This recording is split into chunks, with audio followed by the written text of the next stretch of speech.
Hey winners, Kevin Ward here with Yes Masters Real Estate Success Training. Okay, I've got a great question from an agent here who is talking about lead follow-up, and here's his question. Can I leave a voicemail for a possible lead for follow-up, or must I actually talk to them for it to count as a follow-up? Okay, so here's the scenario. You've got a lead that you've spoken to or that you've connected with or that's been referred to you. Okay, and so obviously you're calling them to follow up. Now, the question is, do I count if I don't get a hold of them live? Number one, and I'm just going to answer this way. Number one, do you leave a message? And number two, do you count that as lead follow-up? Well, or as actually a contact or whatever. Here's the deal. Think in terms of what works and what gets you the result. Always think everything we track is because it helps us identify things that get results. So calling them obviously gets a result. So it's the fact that you dialed them, called them is the first good thing. If you get their voicemail, number one, always leave a message.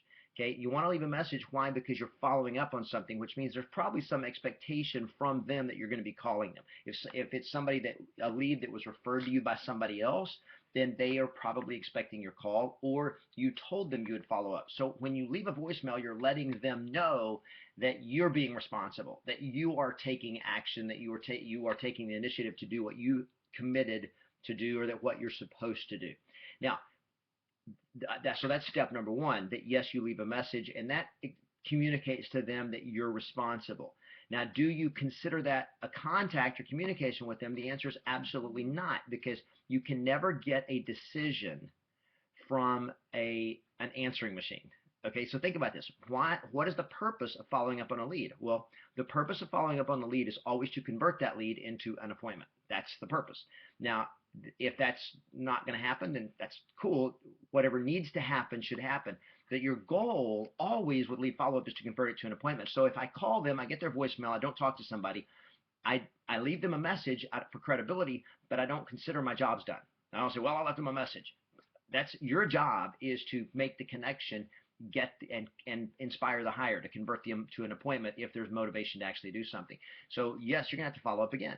Now, that depends on the urgency, or depends on the situation, whether you should call back again that day, call back again the next day, or call back again in a week. If there's urgency or expectation, I would call back again later that day, certainly by the next day. And then depending on the scenario and the circumstances, you are going to pursue them or follow up with them until you get some indication that they're either not ever going to do anything, until you actually get a response, so you know what's going on, and so forth.